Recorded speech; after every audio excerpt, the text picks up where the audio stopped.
Hello everyone. Hi. How are you today? It's raining right now, which is perfect for a reading of Twilight. Like Twilight. Yes, I've read all the Twilight books. I've seen all the films. I first, watched the Twilight films when I was a young kid, and then read the books like a lot of young girls. I'm gonna talk a little bit about Twilight before I get started, because I already know some of you will be like, oh, Twilight, gross, or something like that. And why is it so okay to hate on Twilight so much? I like it, and that's fine. I'm not claiming it to be the most amazing work of literature, nor are the films like Academy Award winning. I don't think. But we're all allowed to enjoy things, right? And growing up, it was very popular to mock or make fun of people who really liked Twilight. And I'll admit that I fell kind of into that rabbit hole of, it's cool to hate on Twilight, until I got a little older and I realized that we were just sort of mocking girls for liking things, and we didn't necessarily do that with other things that weren't targeted with teenage girls as a demographic. For example, I recently watched the Transformers films, which came out about the same time as these films, and they are also very cheesy, kind of cringy, pretty silly, bad CGI sometimes. But those films were a lot more popular to like, versus if you liked Twilight. And I say it's absolutely fine to like either one. We're allowed to like things that are cheesy, silly, and we don't need to mock people who like it. I'm gonna pull my microphone a little bit closer. Hold on. Okay. I have a friend who's really, really into wrestling, and he knows it's fake, he knows it's silly, but he loves it, and I would never dream of making fun of him for liking that, even if it's not personally my thing. So, if you were one of those people who, when you were younger, when the Twilight films and the books were popular, were like, oh gosh, you like Twilight, maybe just consider listening to me today and giving it another try. It's totally okay to admit that something is silly, not amazing, not incredible, but it's still fun. And the first Twilight film and the second one, which is New Moon, are still one of my favorite rainy day kind of movies to watch, because they're very nostalgic and fun. The blue filter in the first Twilight film is it's so 2000s. I love it. New Moon has one of the best soundtracks, film soundtracks ever. In fact, one of my favorite songs ever is from the New Moon soundtrack. It's Roslyn by Bon Iver. Please listen to it if you haven't. That's Roslyn, Roslyn. I love that song so much. I listen to it all the time. Eclipse is where I feel like the movie started to just get too summer blockbustery. They didn't have that fun, silly, the same vibe as the first one. And then I didn't watch Breaking Dawn, the two parts, when they came out, because I was busy doing other stuff. I had a lot going on in my life when they came out as a teenager, so I did not go see them, but I watched them like a year or two ago, and they were funny. They were funny. Yeah. But we're gonna read a few chapters of the first book, Twilight, by Stephanie Meyer. One of my favorite episodes of Parks and Rec is the one where the guy is trying to get Twilight in the time capsule. Yes, Twilight. I love it. It's funny. I'm gonna read the back, the classic line. About 3 things I was absolutely positive. First, Edward was a vampire. Second, there was a part of him, and I didn't know how dominant that part might be, that thirsted for my blood. And third, I was unconditionally and irrevocably in love with him. It's such a fun read. So, let's get into it. Let's start chapter 1 of Twilight. And I hope that you find this relaxing, fun, maybe nostalgic if you grew up reading the Twilight books, or if you love them as well, and maybe you'll fall asleep.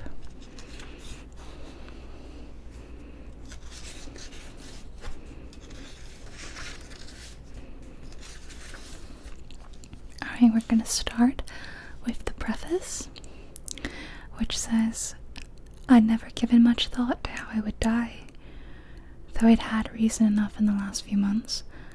But even if I had, I would not have imagined it like this. I stared, without breathing, across the long room into the dark eyes of the hunter, and he looked pleasantly back at me. Surely it was a good way to die, in the place of someone else, someone I loved, noble even. That ought to count for something. I knew that if I'd never gone to Forks, I wouldn't be facing death now. But, terrified as I was, I couldn't bring myself to regret the decision. When life offers you a dream so far beyond any of your expectations, it's not reasonable to grieve when it comes to an end. The hunter smiled in a friendly way as he sauntered forward to kill me. Okay, this is chapter 1, First Sight. My mother drove me to the airport with the windows rolled down. It was 75 degrees in Phoenix, the sky a perfect cloudless blue. I was wearing my favorite shirt, sleeveless, white eyelet lace. I was wearing it as a farewell gesture. My carry-on item was a parka. In the Olympic Peninsula of northwest Washington State, a small town named Forks exists under near constant cover of clouds. It rains on this inconsequential town more than any other place in the United States of America. It was from this town, and its gloomy, omnipresent shade, that my mother escaped with me when I was only a few months old. It was in this town that I compelled to spend a month every summer, until I was 14. That was the year I finally put my foot down. These past 3 summers, my dad, Charlie, vacationed with me in California for 2 weeks instead. It was to Forks that I now exiled myself, an action that I took with great horror. I detested Forks. I loved Phoenix. I loved the sun and the blistering heat. I loved the vigorous, sprawling city. Bella, my mom said to me the last of 1,000 times before I got on the plane, you don't have to do this. My mom looks like me, except with short hair and laugh lines. I felt a spasm of panic as I stared at her wide, childlike eyes. How could I leave my loving, erratic, hair-brained mother to fend for herself? Of course she had Phil now, so the bills would probably get paid. There would be food in the refrigerator, gas in her car, and someone to call when she got lost, but still. I wanna go, I lied. I'd always been a bad liar, but I'd been saying this lie so frequently lately that it sounded almost convincing now. Tell Charlie I said hi. I will. I'll see you soon, she insisted. You can come home whenever you want. I'll come right back as soon as you need me. But I could see the sacrifice in her eyes behind the promise. Don't worry about me, Mom, I urged. It'll be great. I love you, Mom. She hugged me tightly for a minute, and then I got on the plane and she was gone. It's a 4-hour flight from Phoenix to Seattle, another hour in a small plane up to Port Angeles, and then an hour drive back down to Forks. Flying doesn't bother me. The hour in the car with Charlie, though, I was a little worried about. Charlie had been fairly nice about the whole thing. He seemed genuinely pleased that I was coming to live with him for the first time with any degree of permanence. He'd already gotten me registered for high school, was going to help me get a car. But it was sure to be awkward of Charlie. Neither of us was what anyone would call verbose, and I didn't know what there was to say regardless. I knew he was more than a little confused by my decision. Like my mother before me, I hadn't made a secret of my distaste for Forks. When I landed in Port Angeles, it was raining. I didn't see it as an omen, just unavoidable. I'd already said my goodbyes to the sun. Charlie was waiting for me with the cruiser. This I was expecting to. Charlie is Police Chief Swan to the good people of Forks. My primary motivation behind buying a car, despite the scarcity of my funds, was that I refused to be driven around town in a car with red and blue lights on top. Nothing slows down traffic like a cop. Charlie gave me an awkward, one-armed hug when I stumbled my way off the plane. "It's good to see you, Bells," he said, smiling as he automatically caught and steadied me. "You haven't changed much. How's Renee?" "Mom's fine." "It's good to see you too, Dad." I wasn't allowed to call him Charlie to his face. I had only a few bags. Most of my Arizona clothes were too permeable for Washington. My mom and I had pooled our resources to supplement my winter wardrobe, but it was still scanty. It will fit easily into the trunk of the cruiser. "I found a good car for you. Really cheap," he said. He announced when we were strapped in. "What kind of car?" I was suspicious of the way he said, "good car for you," as opposed to just good car. Well, it's a truck. Actually, a Chevy. "Where did you find it?" Do you remember Billy Black down at La Push?" La Push is the tiny Indian reservation on the coast. "No." "He used to go fishing with us during the summer," Charlie prompted. That would explain why I don't remember him. I do a good job of blocking painful, unnecessary things from my memory. "He's in a wheelchair now," Charlie continued when I didn't respond. "So he can't drive anymore, and he offered to sell me his truck cheap." "What year is it?" I could see from his change of expression that this was the question he was hoping I wouldn't ask. "Well, Billy's done a lot of work on the engine. It's only a few years old, really." I hoped he didn't think so little of me as to believe I would give up that easily. "When did he buy it?"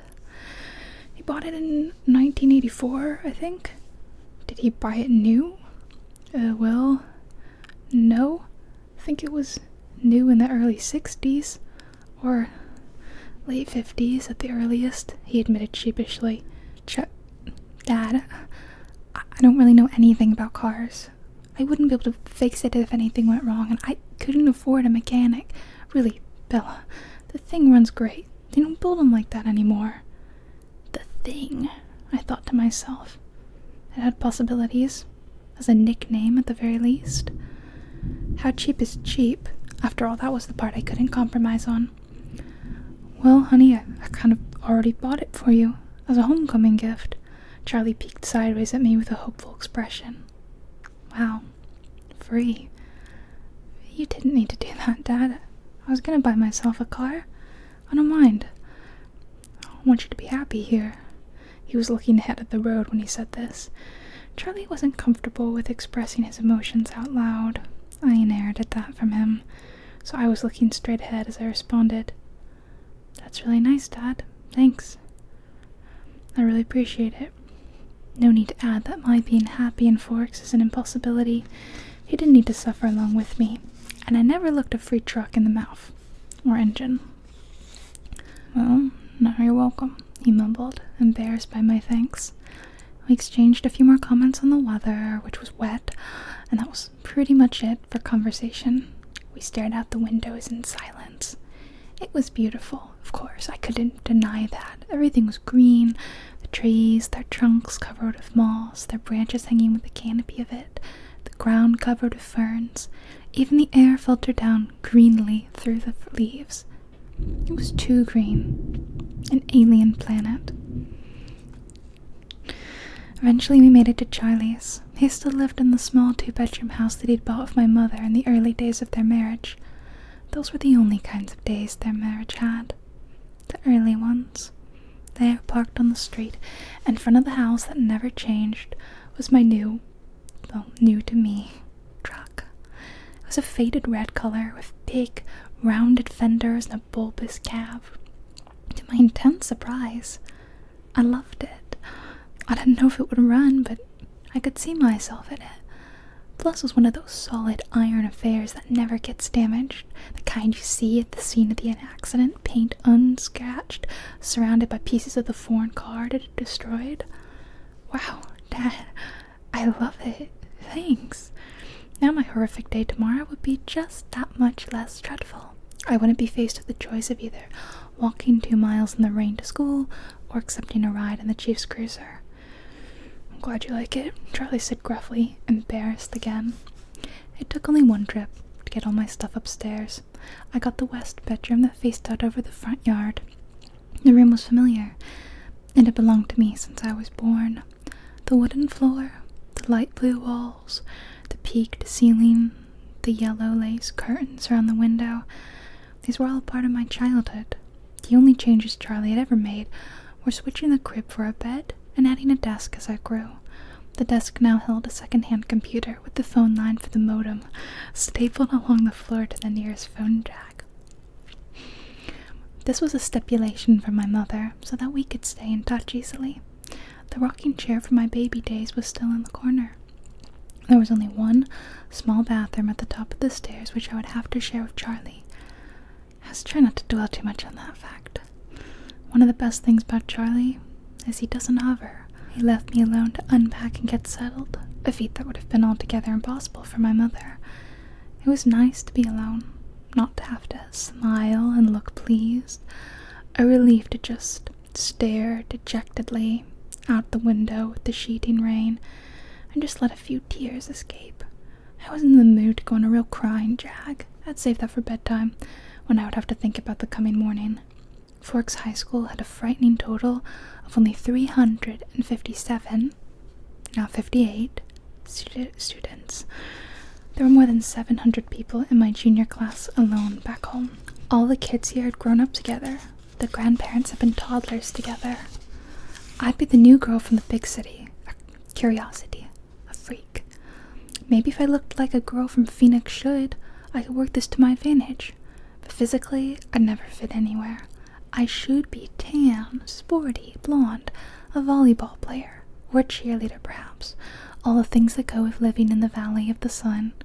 Instead, I was ivory-skinned, without even the excuse of blue eyes or red hair, despite the constant sunshine. I'd always been slender, but soft somehow, obviously not an athlete. I didn't have the necessary hand-eye coordination to play sports without humiliating myself and harming both myself and anyone else who stood too close. When I finished putting my clothes in the old pine dresser, I took my bag of bathroom necessities and went to the communal bathroom to clean myself up after the day of travel. I looked at my face in the mirror as I brushed through my tangled, damp hair. Maybe it was the light, but already I looked sallower, unhealthy. My skin could be pretty. It was very clear, almost translucent looking, but it all depended on color. I had no color here. Facing my pallid reflection in the mirror, I was forced to admit I was lying to myself. It wasn't just physically that I'd never fit in, and I couldn't find a niche in a school with 3,000 people. What were my chances here? I didn't relate well to people my age. Maybe the truth was that I didn't relate to people, period. Even my mother, who I was closer to than anyone else on the planet, was never in harmony with me, never on exactly the same page. Sometimes I wondered if I was seeing the same things through my eyes that the rest of the world was seeing through theirs. Maybe there was a glitch in my brain. But the cause didn't matter. All that mattered was the effect. And tomorrow would be just the beginning.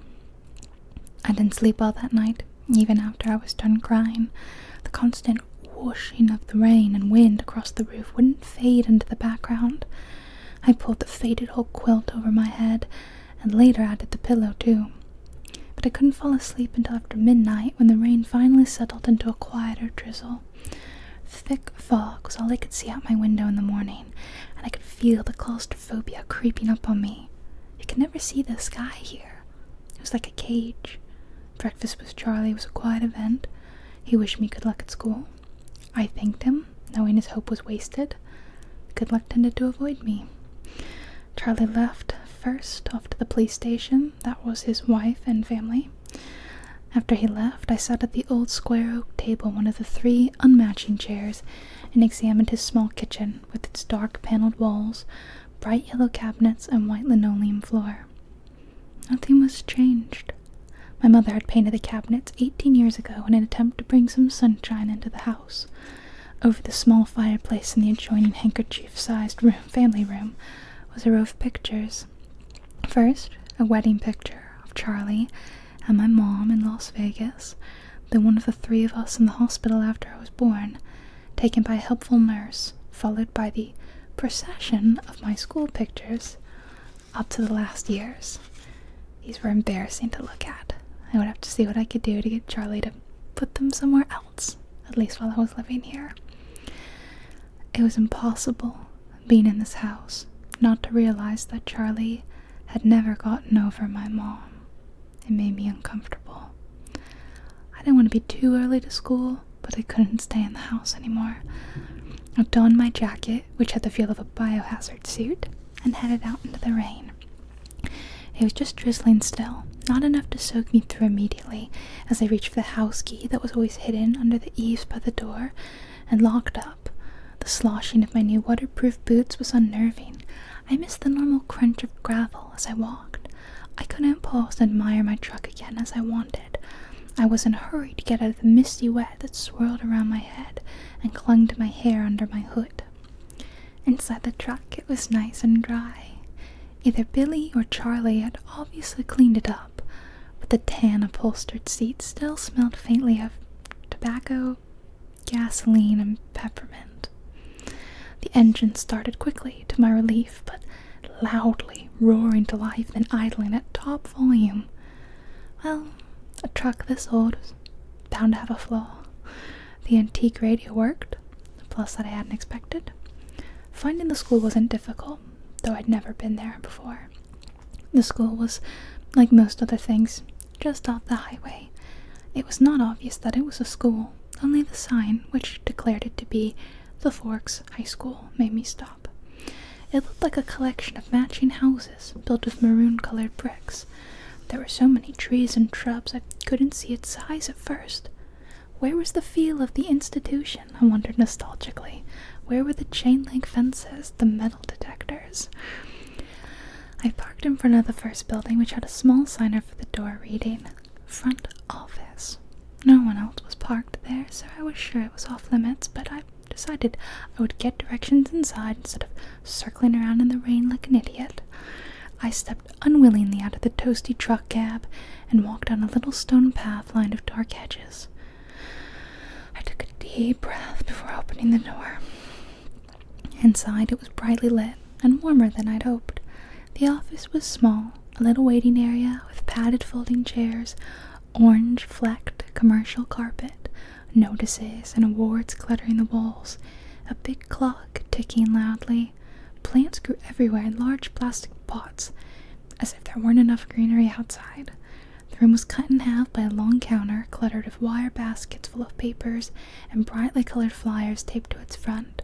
There were 3 desks behind the counter, one of which was manned by a large, red-haired woman wearing glasses. She was wearing a purple t-shirt, which immediately made me feel overdressed. The red-haired woman looked up. "Can I help you?" "I'm Isabella Swan," I informed her, and saw the immediate awareness lit her eyes.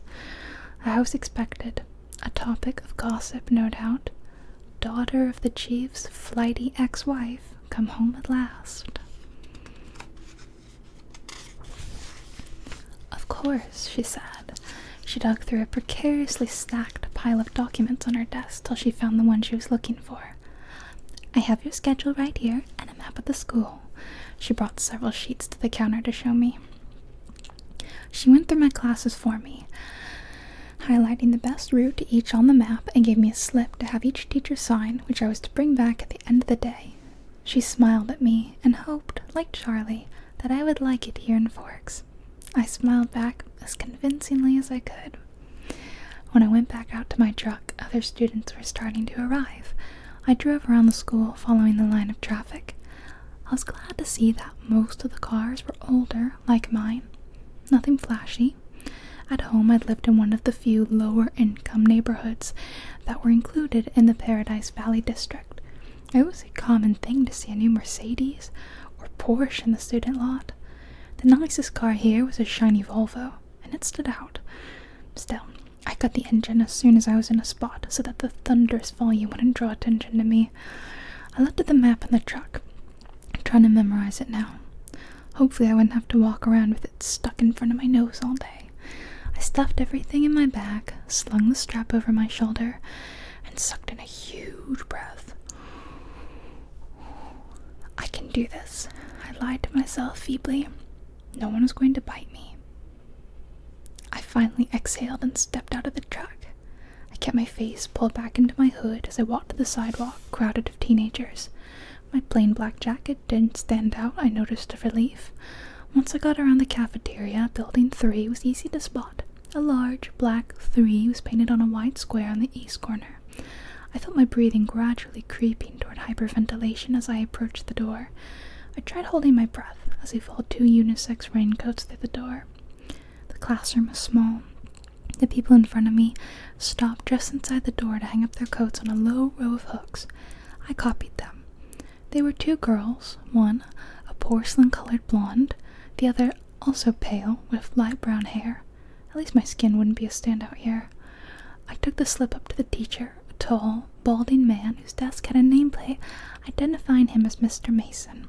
He gawked at me when he saw my name. Not an encouraging response. And of course I flushed tomato red. But at least he sent me to an empty desk at the back without introducing me to the class. It was harder for my new classmates to stare at me in the back, but somehow they managed. I kept my eyes down on the reading list the teacher had given me. It was fairly basic. Bronte, Shakespeare, Chaucer, Faulkner. I'd already read everything. That was comforting and boring. I wondered if my mom would send me my folders of old essays, or she would think that was cheating. I went through different arguments with her in my head while the teacher droned on. When the bell rang, a nasal buzzing sound, a gangly boy with skin problems and hair black as an oil slick leaned across the aisle to talk to me. "You're Isabella Swan, aren't you?" He looked like the overly helpful chess club type. "Bella," I corrected. Everyone within a 3-seat radius turned to look at me. "Where's your next class?" he asked. I had to check in my bag. Government with Jefferson in Building 6. There was nowhere to look without meeting curious eyes. "I'm heading toward Building 4. I could show you the way." Definitely over-helpful. "I'm Eric," he added. I smiled tentatively. "Thanks." We got our jackets and headed out into the rain, which had picked up. I could have sworn several people behind us were walking close enough to eavesdrop. I hoped I wasn't getting paranoid. "So, this is a lot different than Phoenix, huh?" he asked. "Very. It doesn't rain much there, does it?" 3 or 4 times a year. "Wow, what must that be like?" he wondered. "Sunny," I told him. "You don't look very tan. My mother is part albino." He studied my face apprehensively and I sighed. Felt like clouds and a sense of humor didn't mix. A few months of this and I'd forget how to use sarcasm. I walked back around the cafeteria to the south buildings by the gym. Eric walked me right to the door, though it was clearly marked. "Well, good luck," he said as I touched the handle. "Maybe we'll have some other classes together." He sounded hopeful. I smiled at him vaguely and went inside. The rest of the morning passed in about the same fashion. My trigonometry teacher, Mr. Varner, who I would have hated anyway just because of the subject he taught, was the only one who made me stand in front of the class and introduce myself. I stammered, blushed, and tripped over my own boots on the way to my seat. After 2 classes, I started to recognize several of the faces in each class. There was always someone braver than the others who would introduce themselves and ask me questions about how I was liking forks. I tried to be diplomatic, but mostly I just lied a lot. At least I never needed the map. One girl sat next to me in both Trig and Spanish, and she walked with me to the cafeteria for lunch. She was tiny, several inches shorter than my 5 feet 4 inches, but her wildly curly dark hair made up a lot of the difference between our heights. I couldn't remember her name, so I smiled and nodded as she prattled on about teachers and classes. I didn't try to keep up. We sat at the end of a full table with several of her friends who she introduced to me. I forgot all their names as soon as she spoke them. They seemed impressed by her bravery in speaking to me. The boy from English, Eric, waved at me from across the room. It was there, sitting in the lunchroom, trying to make conversation with 7 curious strangers, that I first saw them. They were sitting in the corner of the cafeteria, as far away from where I sat as possible in the long room. There were 5 of them. They weren't talking, and they weren't eating, but they each had a tray of untouched food in front of them. They weren't gawking at me, unlike most of the other students, so it was safe to stare at them without fear of meeting an excessively interested pair of eyes. But it was none of these things that caught and held my attention. They didn't look anything alike. Of the 3 boys, one was big, muscled like a serious weightlifter with dark curly hair. Another was taller, leaner but still muscular, and honey blonde. The last was lanky, less bulky, with untidy bronze-colored hair. He was more boyish than the others, who looked like they could be in college, or even teachers here rather than students. The girls were opposites. The tall one was statuesque. She had a beautiful figure, the kind you saw on the cover of the Sports Illustrated swimsuit issue, the kind that made every girl around her take a hit on her self-esteem just by being in the same room. Her hair was golden, gently waving to the middle of her back. The short girl was pixie-like, thin in the extreme, with small features. Her hair was a deep black, cropped short, and pointing in every direction. And yet, they were all exactly alike. Every one of them was chalky pale, the palest of all the students living in this sunless town, paler than me, the albino. They all had very dark eyes, despite the range in hair tones. They also had dark shadows under those eyes, purplish, bruise-like shadows, as if they were all suffering from a sleepless night or done recovering from a broken nose. Though their noses, all their features, were straight, perfect, angular. But this is not why I couldn't look away. I stared because their faces, so different, so similar, were all devastatingly, inhumanly beautiful. They were faces you never expected to see, except perhaps on the airbrushed pages of a fashion magazine, or painted by an old master as the face of an angel. It was hard to decide who was the most beautiful. Maybe the perfect blonde girl, or the bronze-haired boy. They were all looking away from each other, away from the other students, away from anything in particular, as far as I could tell. As I watched, the small girl rose of her tray, unopened soda, unbitten apple, and walked away with a quick, graceful lope that belonged on a runway. I watched, amazed at her live dancer's step, till she dumped her tray and glided through the back door faster than I would have thought possible. My eyes darted back to the others, who sat unchanging. "Who are they?" I asked the girl from my Spanish class, whose name I'd already forgotten. As she looked up to see who I meant, though already knowing, probably from my tone, suddenly he looked at her, the thinner one, the boyish one, the youngest, perhaps. He looked at my neighbor for just a fraction of a second, and then his dark eyes flickered to mine. He looked away quickly, more quickly than I could, though in a flush of embarrassment, I dropped my eyes at once. In that brief flash of a glance, his face held nothing of interest. It was as if she had called his name, and he looked up in an involuntary response, already having decided not to answer. My neighbor giggled in embarrassment, looking at the table like I did. "That's Edward and Emmett Cullen, and Rosalie and Jasper Hale. The one who left was Alice Cullen. They all lived together with Dr. Cullen and his wife. She said this under her breath. I glanced sideways at the beautiful boy who was looking at his tray now, picking a bagel to pieces with long, pale fingers. His mouth was moving very quickly, his perfect lips barely opening. The other three still looked away, and yet I felt that he was speaking quietly to them. Strange, unpopular names, I thought. The kinds of names grandparents had. But maybe that was in vogue here. Small-town names. I finally remembered that my neighbor was called Jessica, a perfectly common name. There were two girls named Jessica in my history class back home. They are very nice looking. I struggled with the conspicuous understatement. Yes, Jessica created another giggle. They're all together, though. Emmett and Rosalie and Jasper and Alice, and they lived together. Her voice held all the shock and condemnation of a small town, I thought, critically. But if I were being honest, I had to admit that even in Phoenix it would cause gossip. Which ones are the Cullens? I asked. They don't look related. Oh, they're not. Dr. Cullen is really young, in his 20s or early 30s. They're all adopted. The Hales are brother and sister twins, the Blondes, and their foster children. They look a little old for foster children. Oh, they are now. Jasper and Rosalie are both 18, but they've been with Mrs. Cullen since they were 8. She's their aunt or something like that. That's really kind of nice for them to take care of all those kids like that when they're so young and everything. I guess so, Jessica admitted reluctantly, and I got the impression she didn't like the doctor and his wife for some reason.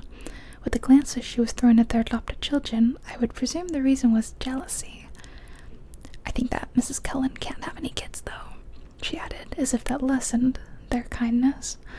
Throughout all this conversation, my eyes flickered again and again to the table where the strange family sat. They continued to look at the walls and not eat. Have they always lived in Forks? I asked. Surely I would have noticed them on one of my summers here. No, she said in a voice that implied it should be obvious even to a new arrival like me. They just moved down 2 years ago from somewhere in Alaska. I felt a surge of pity and relief. Pity because, as beautiful as they were outsiders, clearly not accepted. Relief that I wasn't the only newcomer here, and certainly not the most interesting by any standard. As I examined them, the youngest, the one of the Cullens, looked up and met my gaze, this time with evident curiosity in his expression. As I looked swiftly away, it seemed to me that his glance held some kind of unmet expectation. Which one is the one with the reddish-brown hair? I asked. I peeked at him from the corner of my eye, and he was still staring at me, but not gawking like the other students had today. He had a slightly frustrated expression. I looked down again. That's Edward. He's gorgeous, of course, but don't waste your time. He doesn't date. Apparently none of the girls here are good enough looking for him. She sniffed, a clear case of sour grapes. I wondered when he turned her down. I bit my lip to hide my smile. Then I glanced at him again. His face was turned away, but I thought his cheek appeared lifted, as if he were smiling too. After a few more minutes, the 4 of them left the table together. They were all noticeably graceful, even the big brawny one. It was unsettling to watch. The one named Edward didn't look at me again. I sat at the table with Jessica and her friends longer than I would have if I'd been sitting alone. I was anxious not to be late for class on my first day. One of my new acquaintances, who considerately reminded me that her name was Angela, had biology 2 with me the next hour. We walked to class together in silence. She was shy too. When we entered the classroom, Angela went to sit at a black-topped lab table, exactly like the ones I was used to. She already had a neighbor. In fact, all the tables were filled but one. Next to the center aisle, I recognized Edward Cullen by his unusual hair, sitting next to that single open seat. As I walked down the aisle to introduce myself to the teacher and get my slip signed, I was watching him surreptitiously. Just as I passed, he suddenly went rigid in his seat. He stared at me again, meeting my eyes with the strangest expression on his face. It was hostile, furious. I looked away, quickly, shocked, going red again. I stumbled over a book in the walkway and had to catch myself on the edge of the table. The girl sitting there giggled. I noticed that his eyes were black, coal black. Mr. Banner signed my slip and handed me a book with no nonsense about introductions. I could tell we were going to get along. Of course, he had no choice but to send me to the one open seat in the middle of the room. I kept my eyes down as I went to sit by him, bewildered by the antagonistic stare he'd given me. I didn't look up as I set my book on the table and took my seat, but I saw his posture change from the corner of my eye. He was leaning away from me, sitting on the extreme edge of his chair and averting his face like he smelled something bad. Inconspicuously, I sniffed my hair. It smelled like strawberries, the scent of my favorite shampoo. It seemed an innocent enough odor. I let my hair fall over my right shoulder, making a dark curtain between us, and tried to pay attention to the teacher. Unfortunately, the lecture was on cellular anatomy, something I'd already studied. I took notes carefully anyway, always looking down.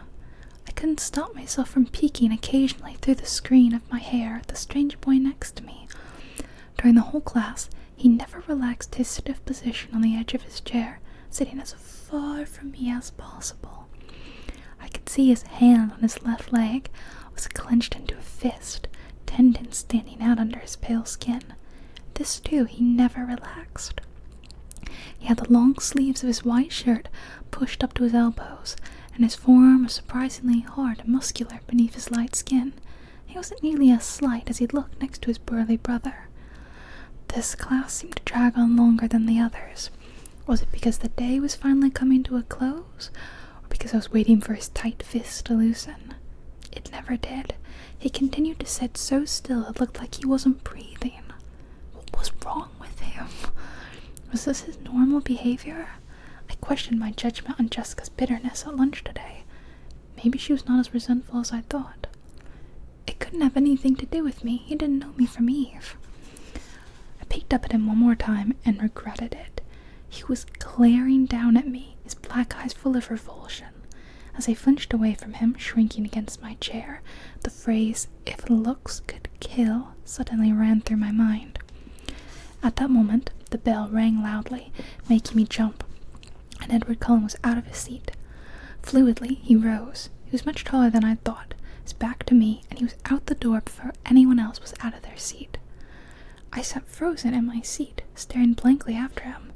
He was so mean. It wasn't fair. I began gathering up my things slowly, trying to block the anger that filled me, for fear my eyes would tear up. For some reason, my temper was hardwired to my tear ducts. I usually cried when I was angry, a humiliating tendency. "Aren't you Isabella Swan?" a male voice asked. I looked up to see a cute, baby-faced boy, his pale blonde hair carefully gelled into orderly spikes, smiling at me in a friendly way. He obviously didn't think I smelled bad. "Bella," I corrected him with a smile. "I'm Mike." "Hi, Mike. Do you need any help finding your next class?" "I'm headed to the gym, actually. I think I can find it." "That's my next class, too." He seemed thrilled, though it wasn't that big of a coincidence in a school this small. We walked to class together. He was a chatterer. He supplied most of the conversation, which made it easy for me. He'd lived in California till he was 10, so he knew how I felt about the sun. It turned out he was in my English class also. He was the nicest person I'd met today. But as we were entering the gym, he asked, "So did you stab Edward Cullen with a pencil or what? I've never seen him act like that." I cringed, so I wasn't the only one who had noticed, and apparently that wasn't Edward Cullen's usual behavior. I decided to play dumb. "Was that the boy I sat next to in biology?"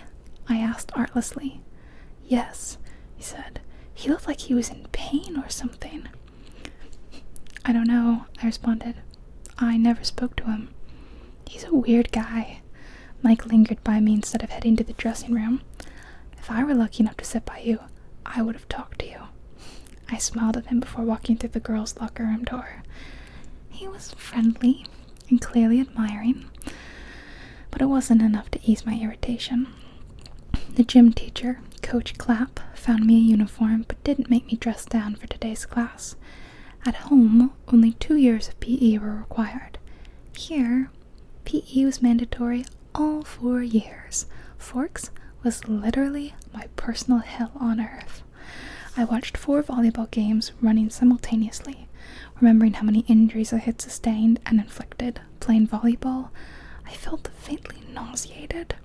The final bell rang at last. I walked slowly to the office to return my paperwork.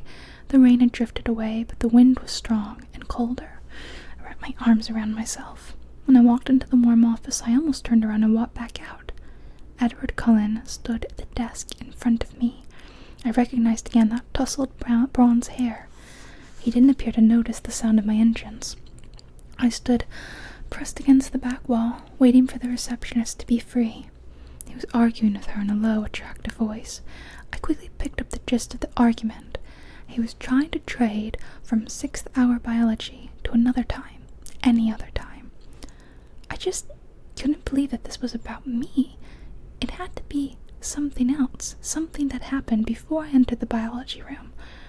The look on his face must have been about another aggravation entirely. It was impossible that this stranger could take such a sudden, intense dislike to me. The door opened again, and the cold wind suddenly gusted through the room, rustling the papers on the desk, swirling my hair around my face. The girl who came in merely stepped to the desk, placed a note in the wire basket, and walked out again. But Edward Cullen's back stiffened, and he turned slowly to glare at me. His face was absurdly handsome, with piercing, hate-filled eyes. For an instant, I felt a thrill of genuine fear, raising the hair on my arms. The look only lasted a second, but it chilled me more than the freezing wind. He turned back to the receptionist. "Never mind then," he said hastily, in a voice like velvet. "I can see that it's impossible. Thank you so much for your help." And he turned on his heel without another look at me and disappeared out the door. I went meekly to the desk, my face white from one instant instead of red, for once, and handed her the signed slip. "How did your first day go, dear?" the receptionist asked maternally. "Fine," I lied, my voice weak. She didn't look convinced. When I got to the truck, it was almost the last car in the lot. It seemed like a haven, already the closest thing to home I had in this damp green hole. I sat inside for a while, just staring out the windshield blankly. But soon I was cold enough to need the heater, so I turned the key and the engine roared to life. I headed back to Charlie's house, fighting tears the whole way there. That was chapter 1 of Twilight. I forget how long the chapters are. I think that's a pretty long chapter to me.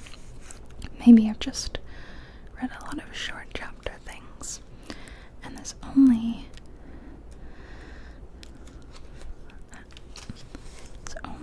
24 chapters total. I think it's really fun. I read all of the books, including the one that she did. Stephanie wrote a gender bent version of them, which was really fun. It was with Beau Swan and what was female Edward's name? Edith, I think. Edith. Beau and Edith, and I thought it was really cute. I love the idea of, this super cute vampire girl, and I like vampires, they're fun. So I read that, and I read Midnight Sun when that came out. That was fun. Yeah, they're just fun. A fun world to escape into. So I hope you liked that. If you are a Twilight fan, or even, like I said, if maybe you have never given Twilight a real chance, and that was your first time really hearing the first chapter, the books are considerably different from the films.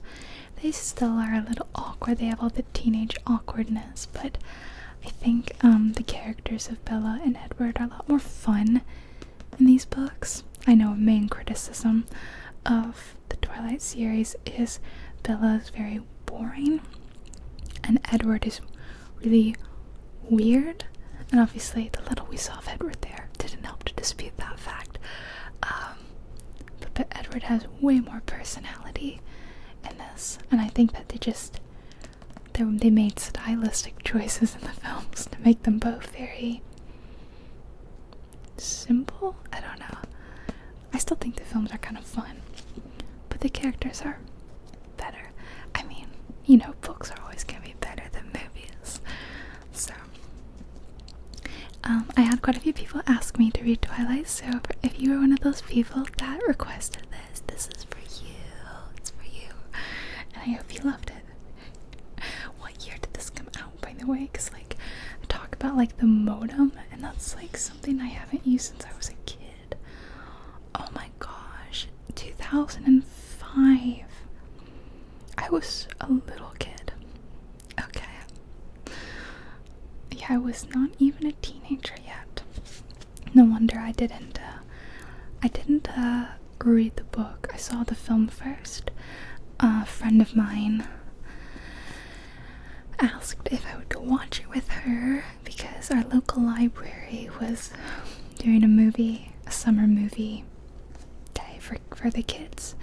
And so I was like maybe 11 or 12 when it came out, I think. Something around that.